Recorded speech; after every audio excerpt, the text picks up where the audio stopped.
Welcome back to Pro Wrestling Throwdown. It's June 6th, 2020 edition. It is This Week in Wrestling, Part 3, AEW Dynamite. I am Caleb Black. This is Luke the Big Dog Williams. In studio, producer Mighty Max Fury, and my son Jordan. We are going to talk about AEW Dynamite. Was not a bad show. No. There were things in this show that, you know what they had, which the other show just doesn't have, and I find it interesting that they do it like this. They have wrestling matches on their program. I know, right?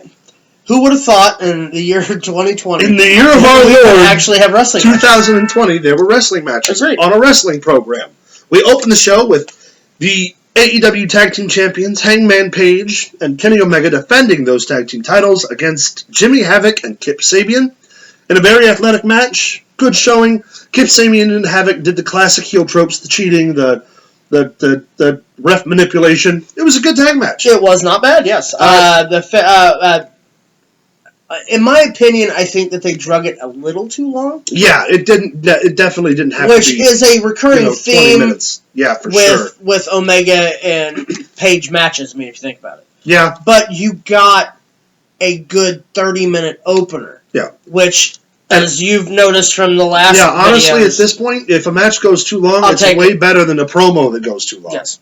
And that's all the WWE has going for it. The Elite win with the combination V-Trigger and the Adam Page's lariat. We've talked about it 8,000 times about how we think that the execution of that move should be done a different way. Yeah, he thinks. I think that the V-Trigger should lead into the lariat. He thinks the lariat should lead into the V-Trigger. I think the lariat should hit from behind like Robert Roode used to use. Yeah.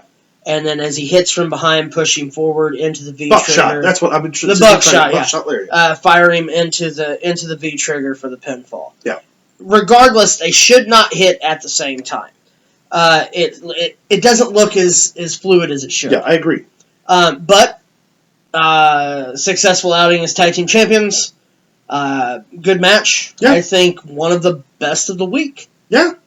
Solid match. I'll give it a 3. I'll give it 3.5. I go 3.5. Yeah, wasn't bad. I really like Hangman and Page together, or Hangman and Omega together because of their athleticism. They complement each other. They complement each other very well. Kenny Omega is a little bit more of the showman style of pro wrestling. Adam Page is a little bit more of the physicality. Yeah. I think they work as a team very, very well. Obviously, FTR made their presence known after the tag match. We'll get to talking about those guys here in a little bit. Tully passes the glove on to Sean Spears. I think that it is a good boost, and it's something that we've been, like you said, we're no longer searching for Spears. No. We have an idea where we want to go with you, which I will get, and you will get into in a later video today about how we think that's going to go. Yeah. But, I mean, all in all... And we've talked about before, too, like, Spears should be one of the quintessential heels, especially having Tully. Well, he was one of the top heels coming in. Yeah, and so now hopefully they're able to right this ship a little bit. Yeah. And do something with him. Hey, any gimmick change in the way that I think they're going with it is going to be good. Is progress. Yeah. Brian Cage comes out, brutalizes Sean Dean. Taz appears, cuts a promo on Moxley. Moxley comes in, talks a little bit of shit back and leaves again. Well, now, here's the deal. He comes in and he talks a massive quantity of shit. Yeah. And Brian Cage just stands there and lets him do it. That's the only problem I have with that. If Moxie's this rebel and Brian Cage is this killing machine, they should be at each other's throats at all times. Taz should be in between them, holding Brian Cage back. It would have never been that way in the day of Stone Cold. No. Stone Cold would have Stone Cold never got in the ring and stared at The Undertaker and talked to him. He would have gotten in the ring with the microphone. He said, and I come to tell you one thing, and then just went at it. Yeah. It wouldn't have been a 20-minute promo. No. It'd have been, I'm coming into the ring. Hit the mat as his foot was in his gut, and it would have been a stunner right there. And he'd have picked his belt up, and he'd have walked out of the ring. See, it wouldn't have been nothing. I don't know. I just don't. They're not doing enough with Moxley yet. He's over with their fans, and he's in the right place to be the guy they want him to be. Well, since Double or Nothing took place, Moxley has been hurt. He broke his tailbone. Yeah. So, I mean, I understand the not getting physical, but at the same time, slap Taz in the face. Right. But that's my thing too. Why would I get in the ring and cut the promo 4 feet away from you to tell you I'm going to beat you up later? Right. You see what I'm saying? If you're going to cut that kind of promo, you need to be a heel, first of all, and you need to be outside of the ring away from your opponent. And the heel, even though he's the machine gimmick, he's the monster heel, the heel should have had enough. First off, Taz, helping produce these segments, should have had enough wherewithal to make Cage get out of the ring. Agreed. When Moxley stepped through the ropes, it should have been like, no, champ, we'll save this for another time. Or at least put his hand in his chest. Make it look like Cage wants to get some of Moxley. Yeah. Don't just let him stand there. It makes him look like a weak opponent. It makes Moxley look like a weak champion. Again, just by, at Fyter Fest, that's when I'm going to fight you. Even though I'm right here and I got a fist. And if you want though we probably taped Fyter Fest 20 minutes ago. If you want Moxley to be that guy, unfucking leash him. Let him hit the ring. Let him fight. Let him chase. Do things that the other company isn't doing. Stop using the invisible wall and engage. If you want Moxley to play Stone Cold, let him play Stone Cold. Yeah, don't let it. I want him to be better than Stone Cold, but you're only going to do that when he starts fighting. When he starts, you know what I'm saying? I agree. Lance Archer has a promo where he beats up a guy in a Mexican mask. While Jake Roberts apologizes.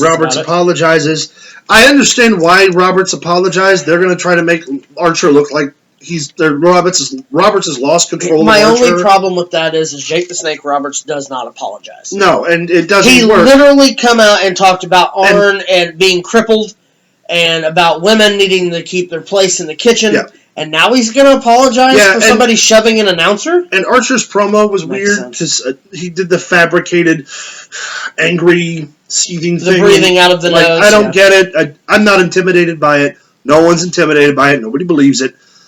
It's better to shut the fuck up and stare somebody down than open your mouth and lose that intimidating part of you. What's the point of beating up a guy who looks like a 6th grader in a lucha mask? And find a way to believably beat them up.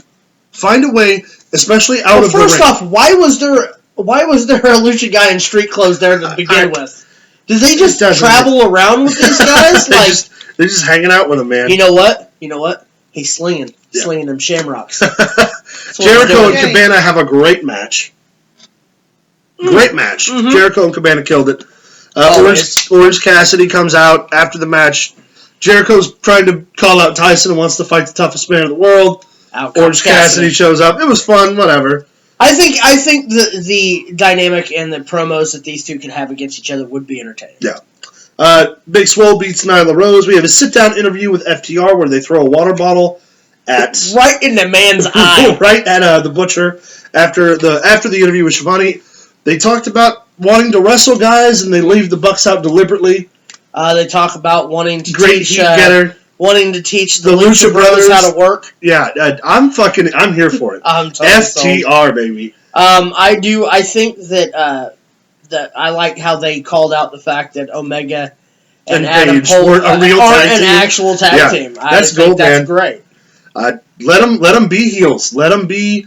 See, but they're not. But they're not really heels. Yeah, they're the guys coming in being like, "Hey, you guys talk about the tag team division. We are the tag team division. And we're coming to take your tag team. I do like how they said that they don't believe them and the Bucks are a dream match. Like it's not a dream. It's not a dream match for them. Yeah, and that's just such a great way to dig at somebody. It really is. It's gold. Especially with people whose egos are like the Young Bucks. And what's funny is they say that regularly that they are the best tag team in the world and they're better than the Bucks. They are. Dark Order is attempting to recruit Colt Cabana, and we close the show with Cody Rhodes and Jungle Boy. Pillar to post.